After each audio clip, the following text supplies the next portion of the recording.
Merci à tous les militants qui ont participé à l'organisation, à la réussite de cette réunion, parce qu'il ne faut jamais l'oublier, une réunion, ça se fait pas tout seul. Il y a des militants derrière qui ont monté tout ça, qui ont amené ces chaises, qui ont distribué les tracts, qui ont collé les affiches, qui font aussi que vous êtes là. Merci. Présents au rendez-vous pour assurer notre sécurité, pour s'assurer que tout se passe bien. Et merci en particulier à ceux qui sont venus depuis le bar ce soir. Je ne vais pas me lancer dans les salutations de tous ceux qui sont là, parce que je vais forcément en oublier. Je vais quand même saluer l'ancien sénateur maire de notre ville, qui lui n'oublie jamais personne d'ailleurs. Au début des meetings, quand il remercie, c'est un talent. Et c'est Bastien Monnier, élu candidat. Merci à Thierry Mariani de nous faire l'amitié d'être ici chez nous, à Nice, pour cette fin de campagne du premier tour. Et quelle campagne! Ah, elle est spéciale celle-là. Je vais vous faire une confidence, si vous le voulez bien. Vous le savez peut-être pas, mais Christian Estrosi utilise une partie de vos impôts pour faire des sondages très régulièrement. Il a fallu batailler, parce que c'est jamais facile d'obtenir quelque chose d'Estrosi, mais on a accès à ces sondages. Et je dois vous avouer qu'il y a quelques mois encore, j'avais plus de notoriété que Renaud Muselier. J'étais plus connu que Renaud Muselier. Mais maintenant, j'ai hâte de voir le prochain sondage. Parce que franchement, si avec la pub qu'il m'a fait depuis 3 semaines, je suis pas repassé devant, alors je sais pas ce qu'il faut faire.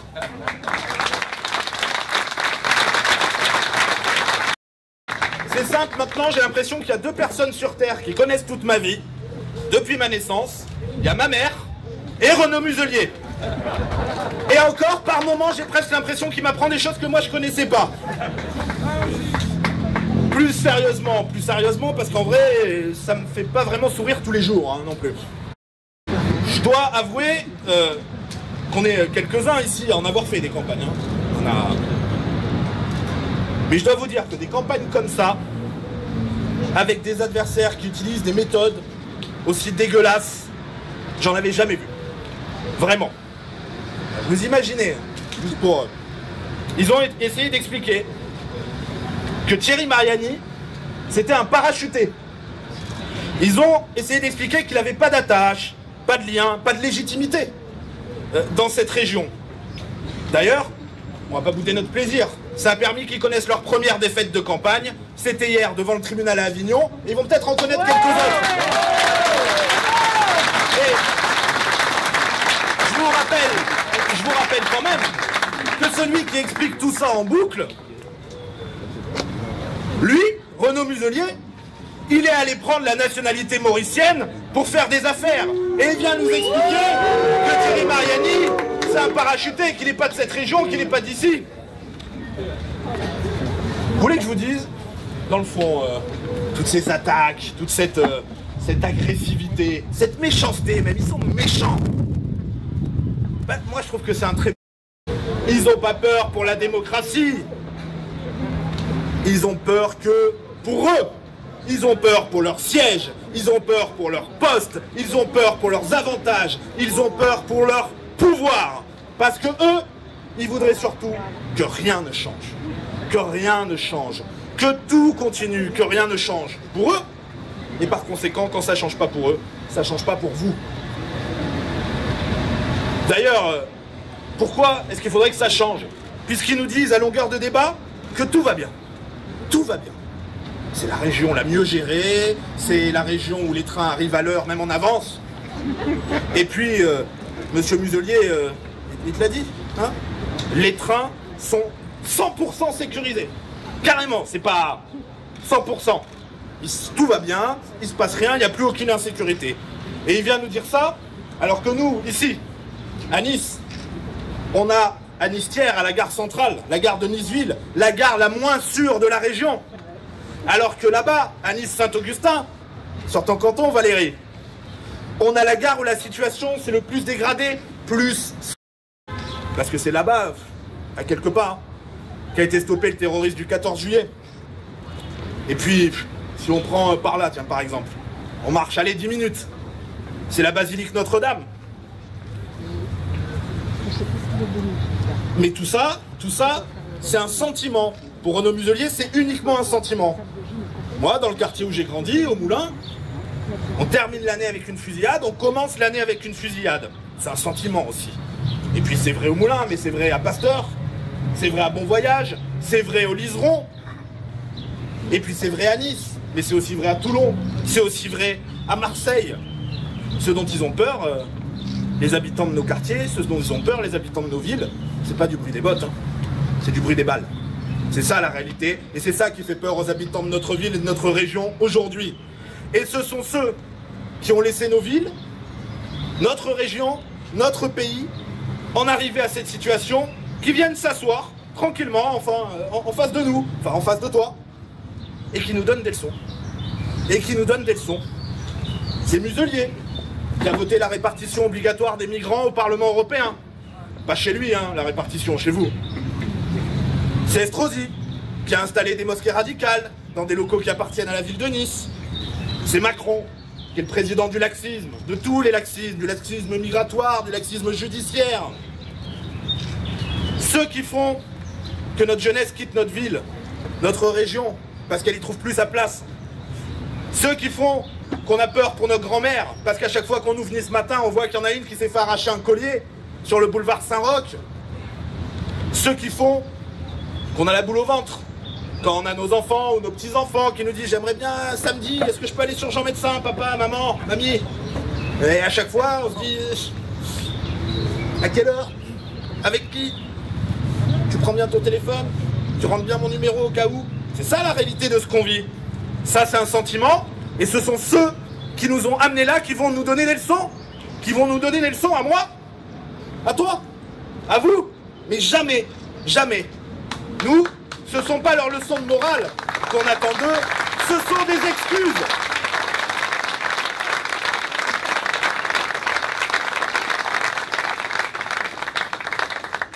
Il nous reste, je souris parce qu'à chaque fois je regarde un peu plus loin et je vois des têtes que ça me fait vraiment plaisir de voir. Il nous reste, si je fais compter, allez, 28 heures, 28, 29 heures. Hein. Demain, 23h59, 59 secondes, c'est terminé. On peut plus dire du mal de Muselier sur les réseaux sociaux. Désolé Thierry. On peut plus mettre un tract dans les boîtes aux lettres. Désolé Odile. Je peux vous dire, si je peux vous assurer d'un truc dans cette campagne, je peux vous dire que lui, que Thierry Mariani, lui, il va tout donner jusqu'au bout. Mais c'est pas une façon de parler, c'est pas une expression. Vraiment tout. Parce que je vous le dis, vous avez ici les deux directeurs de campagne de Thierry avec Frédéric Bocaletti, qui est aussi notre président dans le groupe d'opposition au Conseil régional. Il nous épuise. Et il nous épuise. On ne tient plus. Des fois, on s'endort sur son épaule dans la voiture. Hier, il a fait 3 heures de débat. Vous l'avez vu, le débat? 3 heures, ça a duré. Sous la chaleur, un peu seul contre tous, quand même. T'as dit à un moment, ouais, je suis le punching ball. Moi, j'avais l'impression que c'était eux, les punching balls, hein, franchement. 3 heures de débat, c'était sportif. On s'est couché à 2h du matin, 2h30. Il a passé la journée avec Marine, dans le Var. C'est levé à 6h30. Maintenant, il est là. Demain matin, il est sur le marché à Saléa. Après, il est sur le marché à Saint-Roch. Et puis le soir, il est en meeting dans le Vaucluse. Et moi, je suis sûr qu'à 23h58, je vais le retrouver en train de la sur les pare-brises. Parce que Thierry Mariani, c'est ça. Et c'est ça, moi, que j'ai découvert en campagne. Cette énergie, cette détermination, cette motivation. Ce qui me fait dire que si on gagne, si on prend cette région, allez, c'est pas si on la prend, c'est si on vous la rend, en fait. Et ben, il va se passer des choses. Que la vie des habitants de cette région va changer. L'idée, c'est pas juste de savoir si c'est bien pour nous, si c'est bien... Ce qu'on veut, c'est que ça soit bien pour les habitants de cette ville, pour les habitants de ce département, pour les habitants de cette région. Parce que la politique, c'est ça, c'est changer la vie des gens. Et nous, c'est ce qu'on veut faire, et je peux vous assurer que lui, il le fera. Je vous garantis qu'il va aller jusqu'au bout, jusqu'à la dernière seconde, et on a besoin de vous. Et on a besoin de vous tous. Il y a du monde ce soir. Hein. On a besoin de vous, de chacun d'entre vous. Je vois ce que vous faites. Du fond du cœur. Merci. Bravo. Bravo à tous. Je suis pas au pays en ce moment. On fait 3 départements par jour. Je suis pas à vos côtés autant que je voudrais, mais je vous garantis que c'est pour la bonne cause. Et que je vois ce que vous faites, les uns, les autres, comment vous vous démenez. Et quand je rentre chez moi, à chaque fois je tombe sur une affiche, je tombe sur un tract, j'en ai 2 dans la boîte aux lettres. Vous faites le boulot, vous êtes là. Eh bien il faut continuer. On a là-bas sur la table des ballots de tract. Prenez-les. Faut que personne parte avec les mains vides. La boîte aux lettres du voisin, votre pâté de maison en pare-brisage, allez-y jusqu'au bout, jusqu'au bout, jusqu'au bout. Toutes les voies, on doit aller les chercher, parce qu'ils vont nous en voler, eux. Donc il ne faut pas qu'on en perde. Avec Thierry, avec notre tête de liste départementale, Alexandre Ramasson, à qui je vais donner la parole dans un instant, avec toute l'équipe, avec vous, on est en train de réaliser quelque chose de grand. Ayez-en conscience, c'est pas rien ce qui est en train de se passer. Regardez, encore une fois, dans quel état ils sont. Ils savent que c'est en train d'arriver. Ils savent que le moment est venu. Et ça, c'est aussi grâce à vous tous. Les militants de la première heure, les militants plus récents, tous ceux qui ont cette terre, ce terroir, ce territoire, ce pays, cette civilisation chevillée au corps, au fond des tripes, au fond du cœur, au fond de leur âme. C'est ce que vous êtes en train de réussir. C'est quelque chose de grand. Alors maintenant, il faut qu'on aille au bout. 28 heures jusqu'à demain, sans doute une semaine de plus, et jusqu'au bout, parce que notre candidat mérite cette victoire, parce que notre région mérite ce changement. Merci à tous.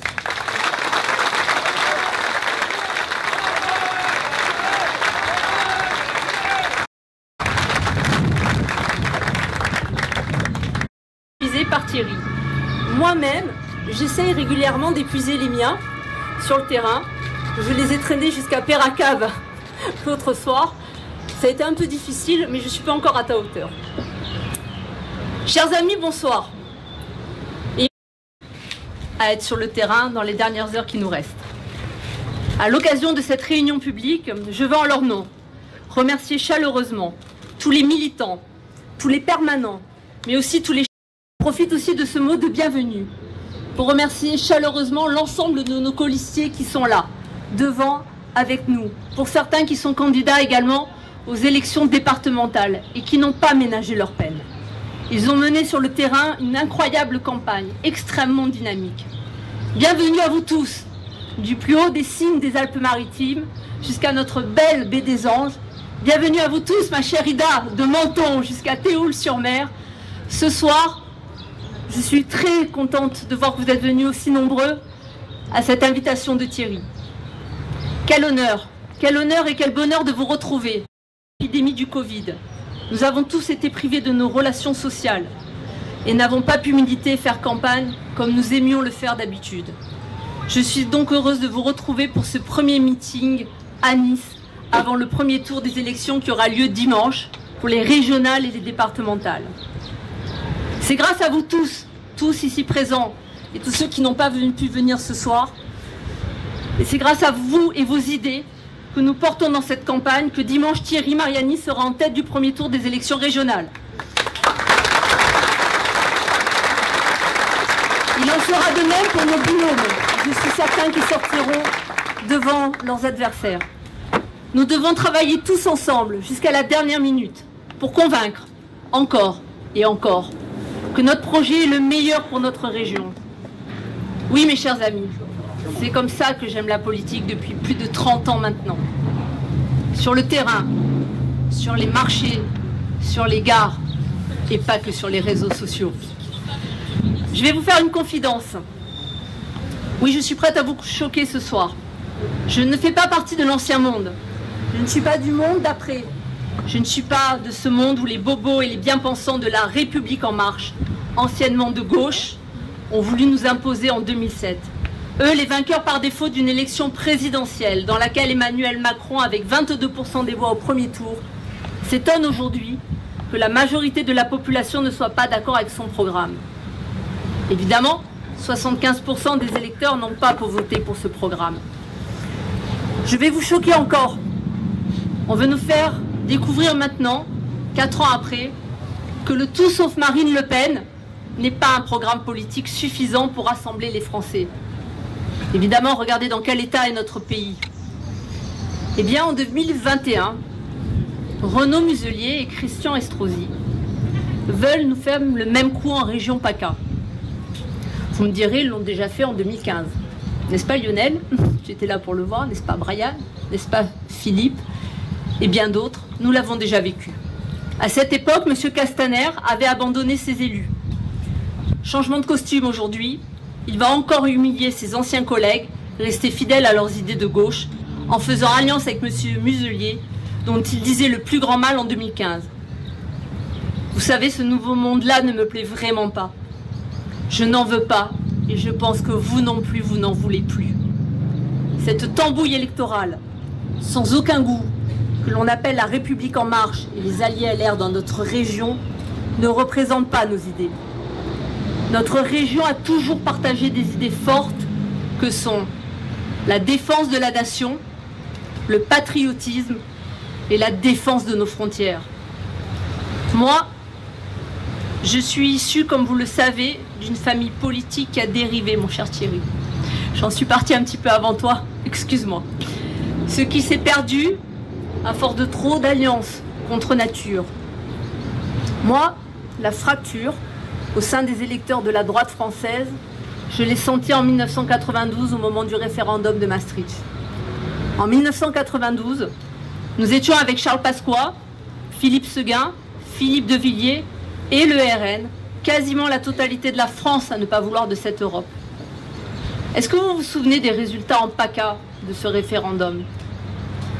Nous avions dit non. Non à plus de 55% dans tout le département de la région PACA, dans le Vaucluse, dans les Bouches-du-Rhône, dans le Var. Doit-on être surpris aujourd'hui, Thierry, de te retrouver là, candidat à nos côtés en 2021, dans cette région? Non, absolument pas.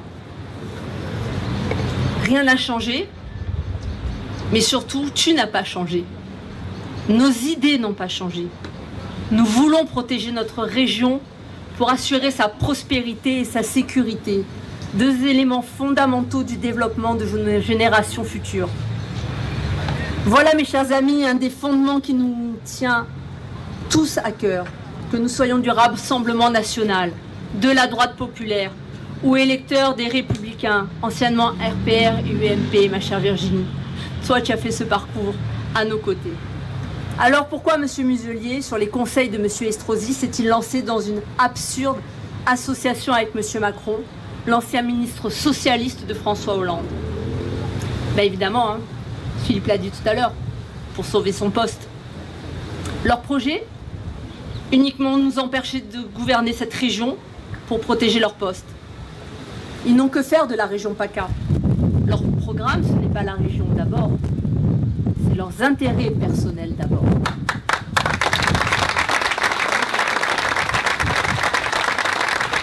Pour ma part, je considère qu'un bon nombre d'électeurs républicains ont bien compris la stratégie de M. Muselier et considèrent qu'il a tourné le dos à la droite à qui il doit tout. Moi, personnellement, je n'ai jamais souhaité tourner le dos à la droite. Car être de droite, c'est bien plus que de savoir si le déficit de la région est de X ou Y. Être de droite, mes amis, c'est bien plus que financer tel ou tel projet ou de voter telle ou telle subvention. Non, être de droite, c'est avoir une vision de la société. Et cette vision, Thierry, tu l'incarnes. Avec toi, Thierry, nos futurs élus régionaux prendront, en hommes et femmes de droite, les bonnes décisions pour gérer notre région. Nous prendrons les bonnes décisions pour la gestion des lycées, pour les transports, pour soutenir nos PME, nos PMI, pour soutenir notre tourisme, notre culture et l'attractivité de nos territoires. Quand je vois messieurs Muselier et Estrosi, qui aujourd'hui s'associent au président de la République, qui expliquent qu'il n'y a pas de culture française, Moi, personnellement, cela m'inquiète. Quand je vois un président de la République qui humilie le chef de l'état-major des armées françaises, je me dis qu'il n'a rien d'un président qui peut représenter les électeurs de droite. Quand je vois un président de la République qui va en Algérie, et ce soir je salue beaucoup de mes amis pieds noirs qui sont ici, et qui pratique cette culture de la repentance, dans laquelle il nous explique que la France n'aurait fait que des crimes contre l'humanité en Algérie, je pense que c'est l'antithèse de ce que le peuple de droite a envie d'entendre. Que des Renaud Muselier ou Christian Estrosi cautionnent de tels propos, c'est juste irréel. Les électeurs de droite, comme vous et moi, on ne peut plus le supporter. Les Français, ils veulent des élus cohérents et bienveillants. Quand vous êtes de droite, comme nous, j'allais dire à cette tribune, mais Philippe m'a quitté, vous avez envie qu'on vous présente un projet réaliste et répondant aux enjeux brûlants de notre société, comme l'insécurité et la lutte contre l'immigration. Encore faut-il que ce projet soit construit, nommé et incarné. En PACA, nous avons cette chance. Ce n'est pas le cas partout. Nous avons Thierry Mariani.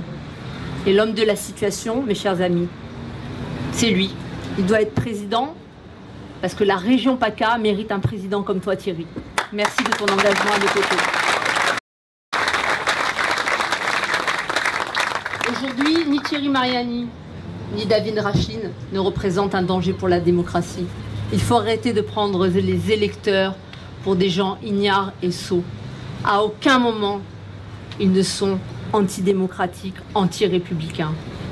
Vous savez ce que c'est le vrai danger pour la démocratie? Je vais vous le dire. C'est l'endormissement des consciences qui a participé au délabrement collectif. Ce délabrement a donné naissance à de nouveaux esclavagistes qui poussent de pauvres gens à prendre des bateaux de fortune en Méditerranée, pensant qu'ici c'est le paradis. L'immonde business des passeurs qui sont applaudis par la bonne conscience des adeptes et fans de Monsieur Héroux qui se baladent dans la vallée de la Roya n'a fait qu'aggraver les fractures de notre société.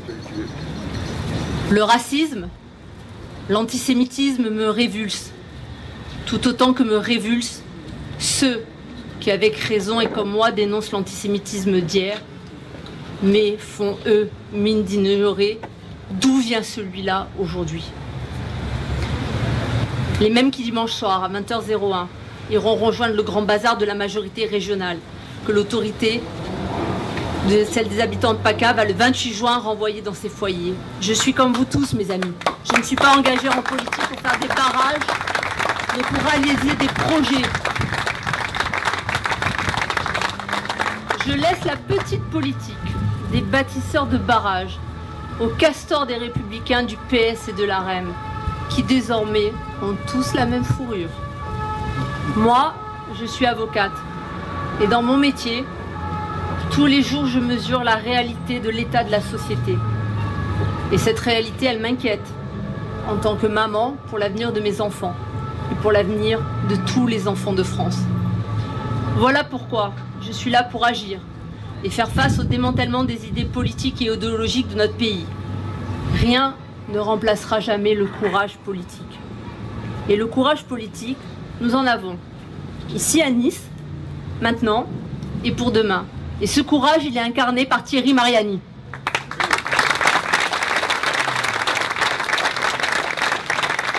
Pour conclure, mes chers amis, je veux dire aux électeurs de droite que je le sais, ils sont désormais si nombreux quand je les croise sur les marchés, à douter de la mauvaise bouillabaisse réalisée par M. Muselier. Ne vous laissez pas berner, ne vous laissez plus berner. Oui, il se prépare bien évidemment des alliances contre nature, comme toujours dans les officines des Républicains et de la REM. Alors faites comme moi, comme tant de gens de droite que nous avons croisés cette semaine dans les rues, dans les commerces, dans les gares. Faites comme tous ces patrons de PME et PMI que nous avons rencontrés lors de petits déjeuners, lors d'apéritifs, lors de rencontres informelles. Faites comme nous, tous nos amis, y compris ceux de la droite populaire, y compris nos amis LR qui sont en train de nous rejoindre. Tournez la page de ce monde politique, sans idées et sans conviction. Arrêtez de voter pour eux. Votez enfin pour vous. Voilà, mon cher Thierry, ce que nous ferons ici à Nice, ici dans les Alpes-Maritimes, dans le Var, dans les Bouches-du-Rhône, dans le Vaucluse, dans les Alpes de Haute-Provence, dans les Hautes-Alpes. Nous voterons tous Thierry Mariani pour qu'ensemble nous puissions construire la région de demain.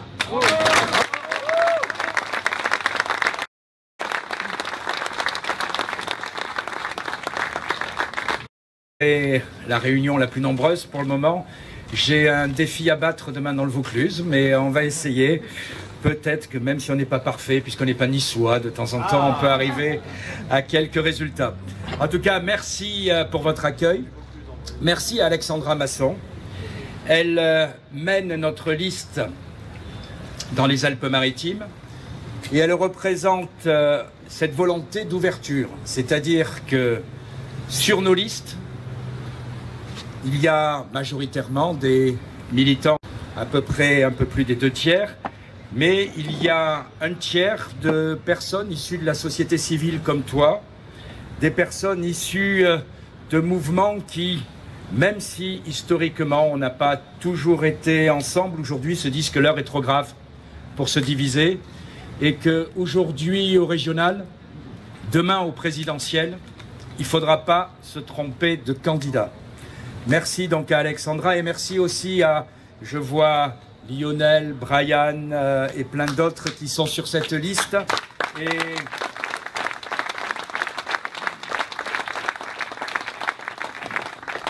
merci d'être présent aujourd'hui et surtout pour toute la campagne que vous avez faite. Merci à Philippe Vardon. C'est bien parce que Philippe Vardon et Frédéric Boccaletti, qui sont mes 2 co-directeurs de campagne, partagent avec moi la chance de se répartir les coups. Et c'est assez agréable pour une fois de ne pas être tout seul. J'avoue qu'ils me concurrencent. Mais je tiens à dire que je suis très heureux de les avoir tous les 2 sur mes listes. Vous savez, dans la vie politique française, on partage, ou plutôt on pardonne, toutes les erreurs, toutes les torpitudes, toutes les turpitudes, tout ce qui peut avoir été à un moment un problème dans une vie politique quand on est de gauche. On ne pardonne rien aux gens qui sont à droite, même si, comme certains l'ont fait par moment, quand on a 10 ans, 15 ans, on peut avoir fait une erreur. Et aujourd'hui, ce qui m'intéresse, c'est d'avoir 2 hommes qui ont des qualités, qui sont sur ma liste, et qui sont un atout précieux si demain on remporte cette élection. Et puis, vous le connaissez mieux que moi, et je comprends que certains comme Christian Estrosi le craignent. C'est vrai que tu as fait condamner M. Estrosi pour avoir mis à disposition à des conditions préférentielles des locaux municipaux pour servir de mosquée islamiste. Et ça, je pense qu'il vous le fait payer.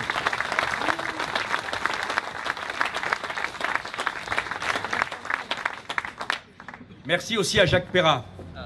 Merci à Jacques Perrat et à l'Entente républicaine. Parce que pour Nice, quelqu'un qui a lancé, comme je le disais lors du repas de l'Alliance, de l'Entente républicaine il y a quelques jours, qui a lancé beaucoup de choses que par moments d'autres ont inaugurées. Et je suis très heureux que tu sois aujourd'hui à nos côtés, comme les membres de l'Entente républicaine que j'ai eu l'occasion de rencontrer la semaine dernière. Et puis aussi, merci enfin à tous ceux qui sont candidats au départemental. J'en vois beaucoup, je ne peux pas tous les citer, mais je vois Laurent Méringone, par exemple, qui est aussi candidat d'ailleurs au régional, et puis un certain nombre d'entre vous. C'est une élection difficile parce que vous allez vous retrouver face à des gens qui par moments sont bien implantés, soutenus par le système, mais je pense que votre combat est aussi déterminant que le nôtre. Et puis j'espère que la dynamique qu'on semble avoir créée pour les régionales vous profitera et que là aussi on aura de bonnes surprises. Et enfin, merci aussi à tous ceux qui ont organisé cette réunion. Comme l'a dit Philippe, ceux qui ont fait l'organisation matérielle. Et j'oublierai pas une fois de plus les membres du DPS qui assurent notre sécurité.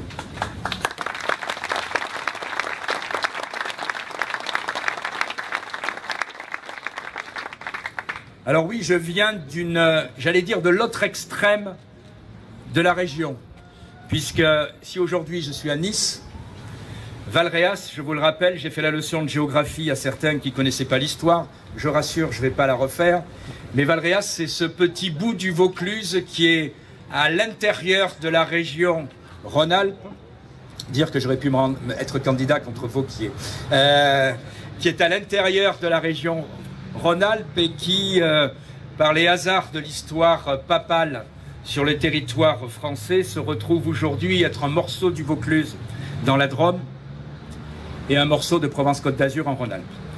Mais je suis très heureux d'être aux côtés d'Alexandra, aux côtés de Philippe, aux côtés de vous tous à Nice. Nice, une ville de droite, passionnément de droite, depuis très longtemps. Une ville qui a élu de grands maires. Je pense à Jacques Médecin, je pense aussi à Jacques Perrat, que je citais tout à l'heure. Et même si son actuel maire n'est pas à son image, une ville qui est restée fidèle à ses racines de droite, c'est-à-dire une certaine conception des choses, à un ensemble de valeurs, et même, on peut le dire à Nice, à un art de vivre. Nous sommes à 3 jours du premier tour, et effectivement, il reste à peine un peu plus de 24 heures de campagne électorale.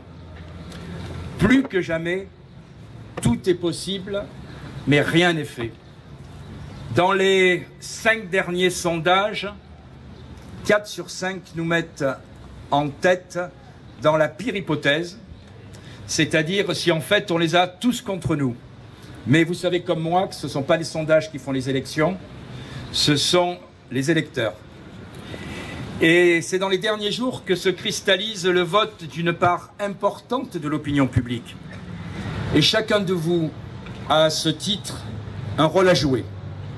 Nous avons dans cette élection des adversaires, mais nous avons une ennemie, c'est l'abstention.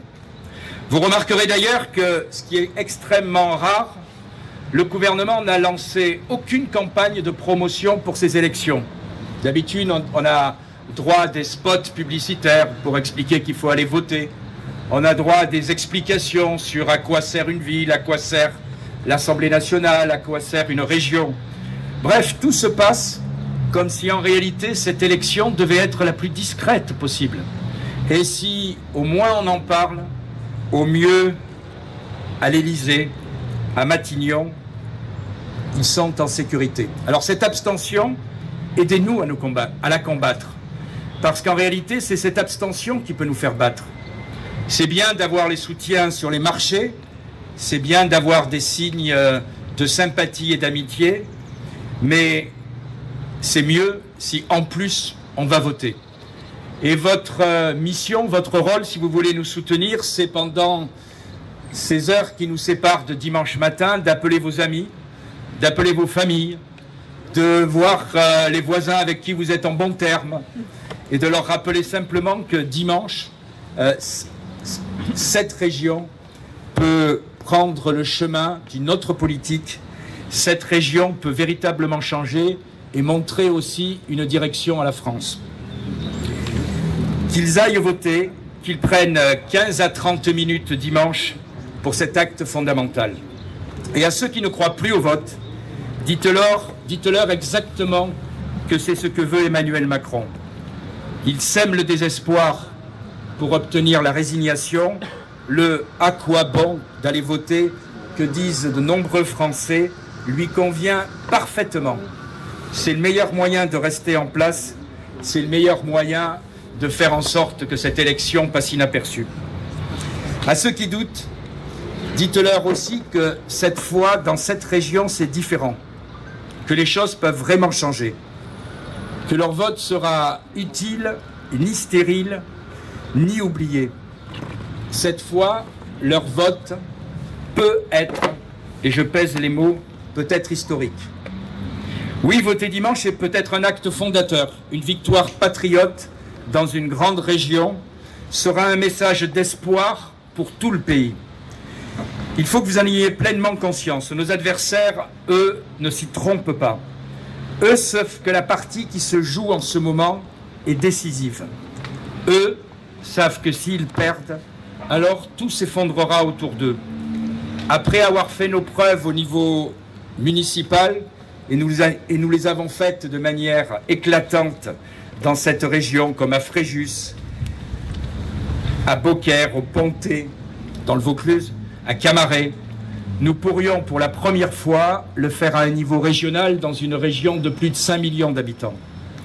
C'est ce changement d'échelle, cette nouvelle envergure que nos adversaires redoutent. Ils savent que la réalité dissipera leurs mensonges. Derrière la personnalité fantomatique de Renaud Muselier, c'est toute la Macronie qui tremble. Les ralliés de l'heure de la soupe, les barons socialistes, républicains, Modem, UDI, pour qui les partis ne sont finalement que des étiquettes. Tous sont terrifiés. Et cette Macronie qui, en 2 mois seulement, est passée dans notre région de l'arrogance à la peur, de la peur à la panique, est aujourd'hui prête à tout. Prête à dire et à faire n'importe quoi, prête à diffamer, prête même, vous l'avez dit, à me contester le droit de me présenter dans cette élection, résolue à toutes les tartufferies, à tous les ridicules. Les femmes et les hommes de la Macronie sont l'exact contraire de ce qu'ils prétendent être. Ils ne sont ni les amis du peuple français, ni les protecteurs de la République. Ils sont très souvent les obligés des puissants et les gardiens d'un système. Pour eux, rien ne doit changer. Tout doit continuer. Les frontières ouvertes, l'immigration, la précarité des métiers et des salaires, notre jeunesse diplômée qui s'expatrie et notre jeunesse sans diplôme, auquel on ne promet qu'un avenir moins beau, moins grand que celui de leurs parents ou de leurs grands-parents. Tout cela au profit de quelques pourcentages de gagnants de la mondialisation et contre la majorité des Français. Quand Renaud Muselier nous traite de sous-doués, permettez-moi de dire qu'il n'est que le perroquet ringard d'un Macron qui naguère, lui, traitait les Français de Gaulois réfractaires. Ou si vous vous souvenez, avec un mépris de classe que l'on n'avait jamais vu de la part d'aucun président en France, de gauche ou de droite, expliqué lors d'une inauguration de locaux de start-up qu'il était très content, dans une ancienne gare, d'être là où avant passaient des Français qui ne sont rien. Leur camp, c'est celui du mépris. Il est aussi celui du mensonge et de l'amalgame. Faire peur aux électeurs, voilà désormais tout leur programme. Ils ne cherchent plus à convaincre, mais simplement dans ces derniers jours à affoler. Au mépris de toutes les évidences, de la simple réalité observable depuis une dizaine d'années, Renaud Muselier, comme tous les relais macronistes, répète et répète encore que si nous sommes élus, ce sera le chaos. Le chaos, rien que ça. Mais pour ceux qui se souviennent des élections présidentielles, il avait exactement le même discours. S'il n'était pas élu, ce serait le chaos, et encore le chaos. On a vu le résultat, on a eu Macron et le chaos. Et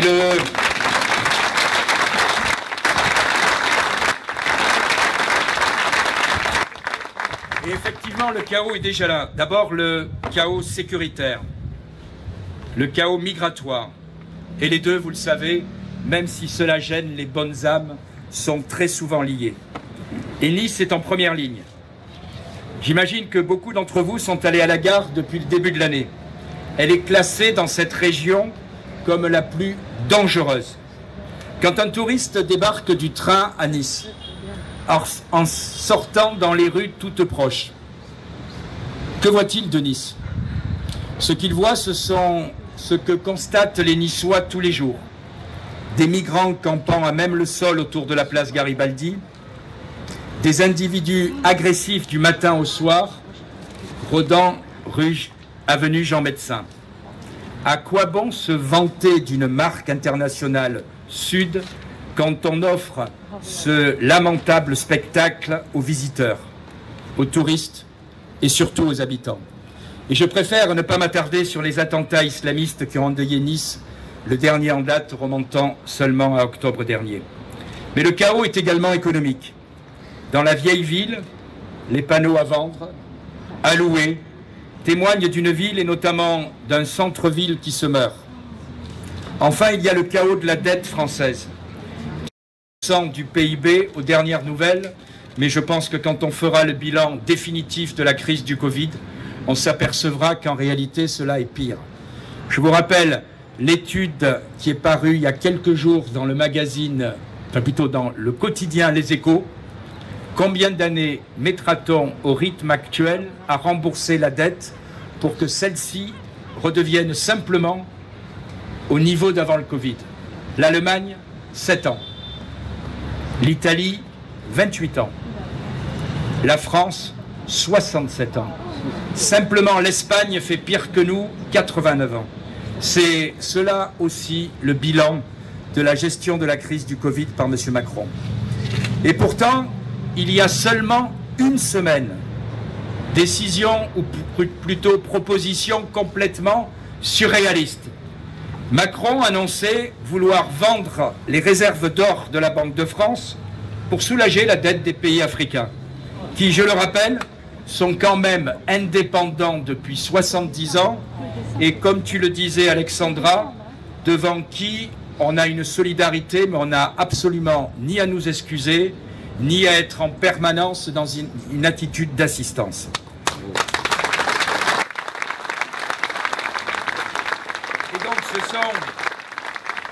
Et donc ce sont ces gens qui osent parler de chaos, ces gens qui osent nous donner des leçons d'économie. Et que dire en matière de sécurité? Un gouvernement qui réussit le tour de force de faire moins bien que sous le mandat socialiste. Ce qui n'empêche nullement Gérald Darmanin, ministre de l'Intérieur et certes de fait ministre des cultes, d'affirmer que si le Rassemblement national et ses amis de la droite populaire prenaient une région, alors ce serait un signe satanique. Le coup de l'exorcisme républicain, j'avoue qu'on ne nous l'avait jamais fait. Mais il est vrai qu'en matière de formules médiatiques, Gérald Darmanin est un maître, lui qui qualifiait quelques jours avant l'élection présidentielle Emmanuel Macron de poison définitif. Face à cette fureur, à cette tempête de haine, nous avançons, sereins, calmes, mais déterminés. Nous sommes avec vous en campagne électorale, pas en guerre. Nous avons un programme, des arguments, des convictions. Nous sommes et nous restons bien sûr dans une démarche républicaine. Face aux amis de M. Macron, nous incarnons l'ordre nécessaire, le rétablissement de l'autorité, le combat pour le retour à une vie normale dans une France paisible, et rien ne nous fera dévier de cette voie. Face à la crise post-Covid, nous serons aux côtés des entreprises. Nous avons dit que nous doublerons le budget régional pour les aides aux entreprises. Alors Renaud Muselier, je vous signale que le budget d'aide directe aux entreprises est de 40 millions d'euros. Et Renaud Muselier nous affirme que c'est vraiment impossible de trouver 40 millions dans le budget. C'était dans la Provence il y a quelques jours, en ouvrant simplement la page de ces rencontres de la matinée, il avait promis 10 millions à Istres, 30 millions à Berre. Voilà, ce qui veut dire que quand on veut, la nuit a été courte effectivement, quand on veut, on peut trouver l'argent nécessaire. Merci.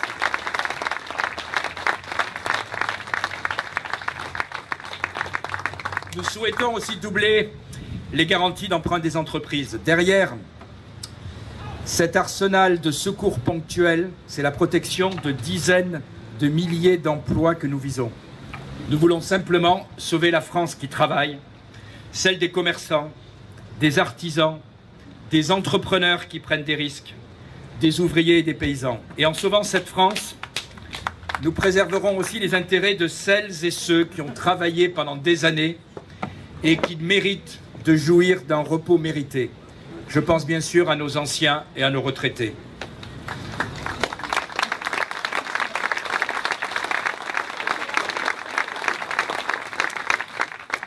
Pour le tourisme, nous mettrons fin au gaspillage de la marque Sud. Cette lubie de Renaud Muselier. Parler du Sud au niveau national comme international n'a aucun sens. Bordeaux, c'est aussi dans le Sud. Perpignan, c'est aussi dans le Sud. La Corse, c'est encore plus dans le Sud. Et l'Italie ou l'Espagne sont aussi au Sud de l'Europe. Nous nous appuierons donc sur des marques qui sont des réalités. Il n'y a qu'une Provence, et de la Californie à Pékin, tout le monde le sait. Il n'existe qu'une Côte d'Azur, puisqu'on me le reproche, autant le dire, quand je vois certains amis de Russie, si je leur dis « Est-ce que vous allez en vacances dans le Sud ?», ils vont me demander s'ils vont en Crimée. En réalité, si on leur dit la Côte d'Azur, immédiatement pour eux, Nice, Cannes, c'est des marqueurs. Et quand on a des marqueurs qui ont cette renommée, pourquoi vouloir créer une autre marque? Il n'existe qu'une Côte d'Azur et nous n'avons aussi qu'une partie des Alpes dans notre région. Là encore, c'est un nom connu dans le monde entier. Et quand Renaud Muselier nous explique que c'est une marque qui n'a rien coûté. Vous pensez que ça coûte rien de refloquer tous les trains, tous les bâtiments, et puis il suffit simplement de prendre la liste des derniers appels d'offres. En étant en fin de campagne, je peux me faire plaisir, hein, j'en vois qui font la tête. Voilà. Appel d'offres coopératifs et citoyens pour suivre l'évolution de la marque Sud. 100 000 €. Voilà. Le hasard des marchés publics fait que c'est attribué à Jérôme Lavrieux, dont en ce moment on entend un peu parler dans l'affaire Big Malion et qui a été député aux côtés de Renaud Muselier. Je suis persuadé que c'est un hasard, mais je trouve quand même très bizarre d'attribuer un marché à quelqu'un qui est plus spécialisé en communication politique qu'en communication touristique, surtout à la veille d'une élection. Mais je dois certainement ne pas comprendre grand-chose à la communication. Le tourisme, donc je le disais, c'est de la communication et de l'accueil ensuite. Nous avons dans notre région des milliers de professionnels du tourisme et de très grande valeur. D'eux dépendent des dizaines de milliers d'emplois directs et indirects. Nous saurons nous battre pour eux et nous saurons aussi faire en sorte que dans le programme de formation professionnelle de la région, certains métiers soient réévalués. C'est quand même un comble d'entendre hier, je ne sais pas si vous avez vu le débat, j'ai cru que Arlette Laguillet était revenue. Parce que franchement, c'était le même débit, les mêmes arguments, la même coupe de cheveux, et qui expliquait qu'explique habituellement Arlette Laguillet. Et à un moment, je lui ai dit, mais quand on rencontre des entrepreneurs, des commerçants dans le tourisme, des paysans, ou des fois des artisans tout simplement, plombiers, serruriers, quelle est la première chose qu'ils nous disent aujourd'hui, et notamment dans l'hôtellerie-restauration? Le plus urgent, ce n'est pas les aides. Le plus urgent, c'est de trouver des gens qui veulent travailler, qui sont prêts à prendre des places, parce que aujourd'hui, je ne suis pas sûr de pouvoir ouvrir complètement pour la saison, parce que j'attends toujours 2 ou 3 personnes, et qu'on arrive dans un pays désormais où, pour certains, il est plus facile de vivre d'aide sociale que de vivre du travail. Bravo.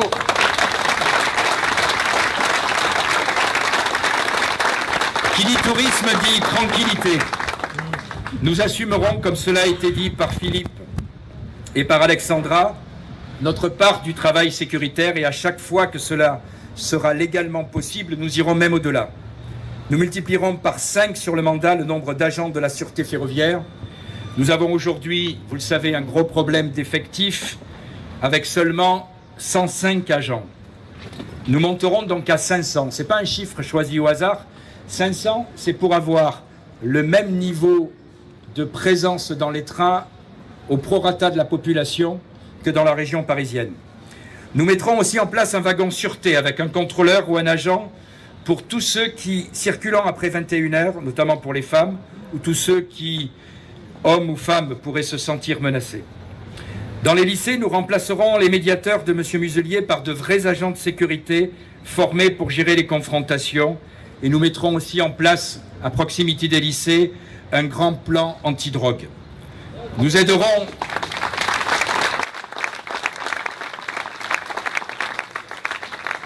Nous aiderons aussi les communes qui investissent dans la sécurité pour leurs habitants en soutenant des projets comme par exemple l'achat de nouveaux équipements pour les polices municipales. Il y a quelques jours,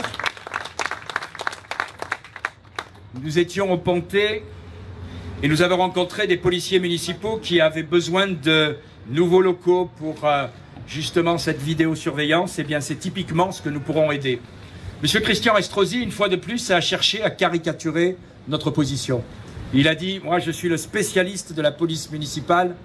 Tout ça, c'est impossible. Ça coûte 1200 millions. » Nous n'avons jamais dit que nous payerons les polices municipales. Nous avons simplement dit que nous souhaitons, chaque fois qu'une commune mettrait 1 euro, mettre une part égale quand il y aurait des investissements.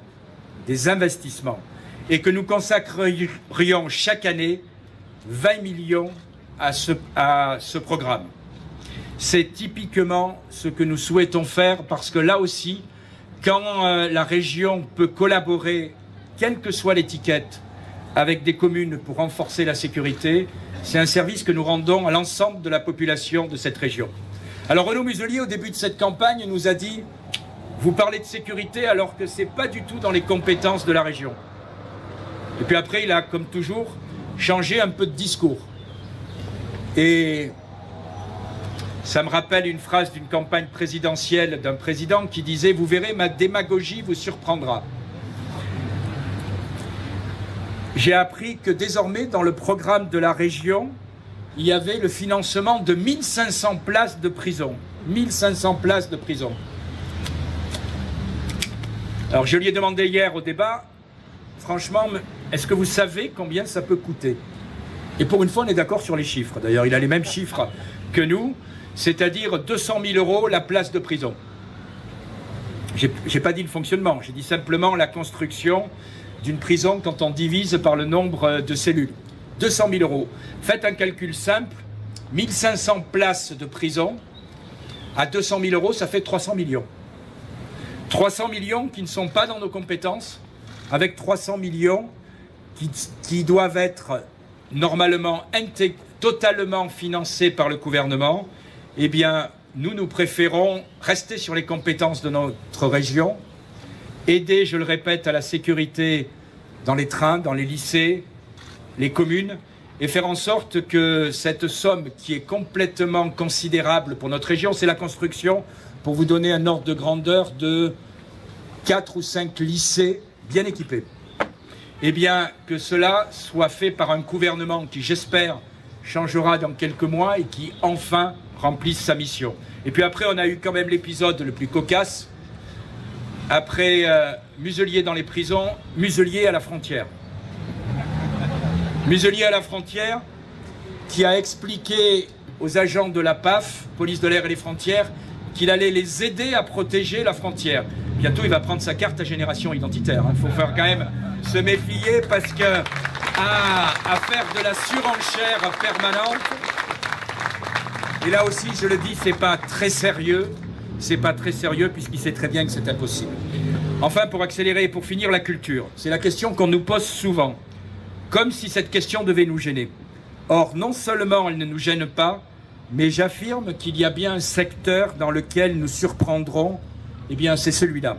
La culture n'appartient ni à Renaud Muselier, ni à la gauche, ni à certains permanents de la culture, comme par exemple le président, le directeur du Festival d'Avignon, qui dans la presse a dit « Si le Rassemblement national arrive à la région, nous refuserons la subvention ». Alors déjà, vous remarquez que ça change. Parce qu'il y a 6 ans, c'était « Nous n'aurons pas de subvention ». Et maintenant, c'est « Nous refuserons la subvention ». S'il la refuse, je vais vous dire, pour 800 000 €, on trouvera d'autres associations tout aussi méritantes qui en profiteront.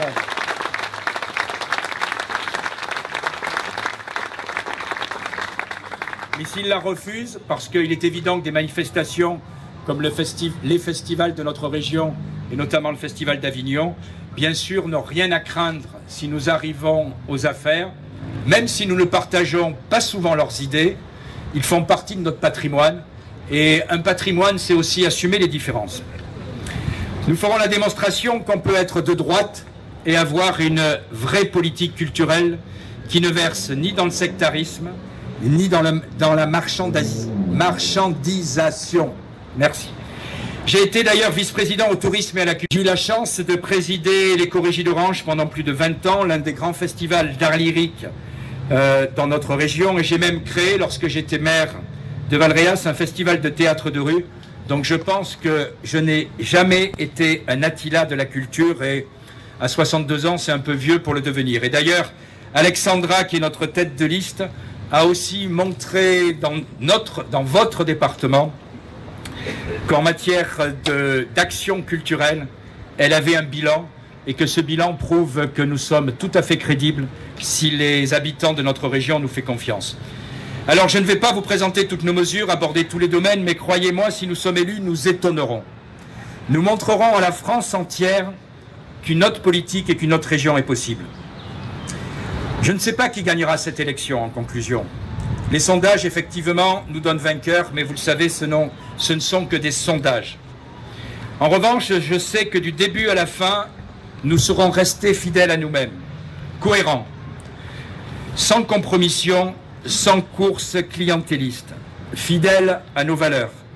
Les valeurs qui sont celles de la droite, la vraie, la droite historique française, qui même si par moments elle les divisait, moi je me souviens des lendemains d'élections perdues, où à l'époque je n'avais pas rejoint Marine Le Pen, et où on se trouvait au bar avec les militants du Rassemblement national, et qu'on disait qu'est-ce qu'on est bête. Qu'est-ce qu'on est bête, ou plutôt qu'est-ce qu'ils sont bêtes aussi à Paris. On pense la même chose, on défend la même chose, et parce que à une époque, Mitterrand, Chirac ont défini une ligne rouge imaginaire, on continue à se diviser alors que nous pouvons être majoritaires dans ce pays et empêcher cette catastrophe de continuer.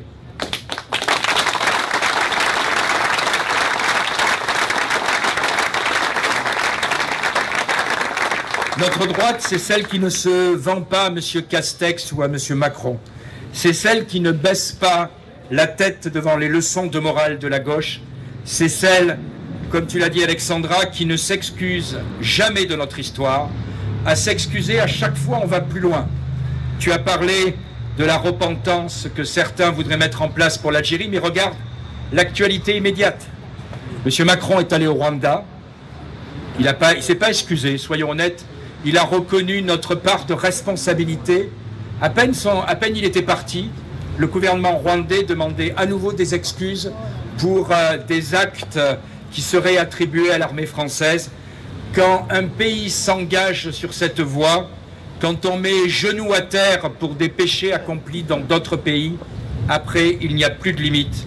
Et cela, nous le refusons tous.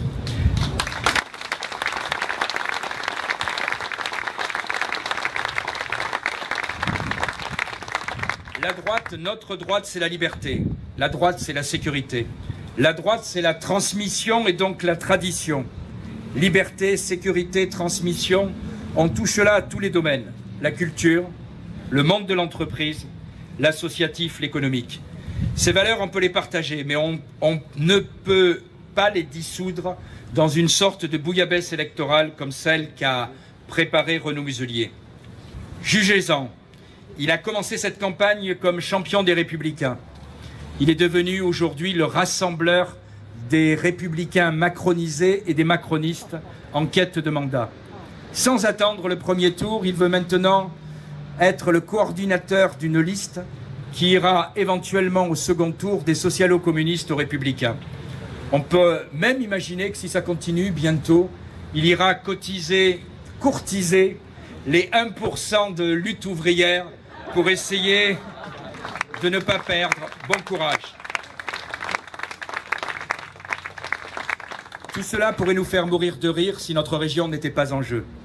Dire que les LR peuvent diriger une région avec la gauche, avec la droite, avec les macronistes, que tout ça c'est pareil, que tout ça est interchangeable, ce n'est pas vrai.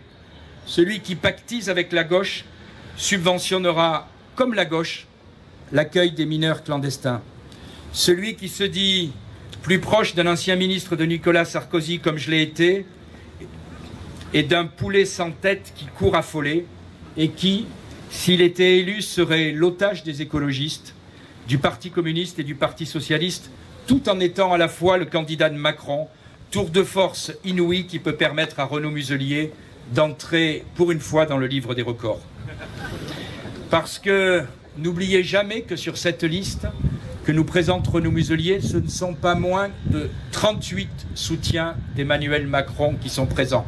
Alors selon les semaines, il change. Au début, il a dit 15, puis c'était 7, et maintenant j'ai découvert hier que c'était 5. Voilà, j'attends le dernier débat entre les deux tours avec Bourdin. Je suis persuadé qu'il va nous dire qu'il n'y en a plus qu'un. Ce sera, oui, probablement Estrosi, mais ce sera difficile d'expliquer qu'il est tout seul. Vous connaissez la liste dans les Alpes-Maritimes, mais si je prends qu'un exemple dans les Bouches-du-Rhône, il n'y a pas de soutien de M. Macron, mais il y a la référente de La République En Marche, en place éligible. Il y a le numéro 1 et le numéro 2 de la liste de M. Macron au sénatorial en place éligible. Bref, tout ça n'est pas sérieux. Et si demain il était aux manettes, à nouveau, eh bien il est évident qu'en ayant le tiers de sa liste éligible soutenant M. Macron, il sera l'otage de M. Macron pour la préparation des élections présidentielles. Voilà, en conclusion, chers amis, il nous reste peu de temps. Permettez-moi d'insister une fois de plus, vous pouvez jouer un grand rôle, vous pouvez être nos ambassadeurs auprès de vos amis, de votre famille, de personnes que vous connaissez bien. Vous ne sachez simplement qu'aucun effort ne sera inutile. Soyez à nos côtés pendant le temps qui nous reste, vous ne serez pas seuls. Partout sur notre région, ils sont des centaines à militer tout au long de cette journée de vendredi qui nous reste. Et même si ce n'est pas en distribuant des tracts, on a encore le droit de téléphoner à ses amis le vendredi, le samedi et le dimanche. Voilà, nous comptons sur vous. Notre région compte sur vous. Merci d'être à nos côtés. Bonne chance à tous ceux qui défendent aussi, je le répète, nos couleurs aux élections départementales. Notre combat est un combat commun. Vive les Alpes-Maritimes, vive la Côte d'Azur et vive la France.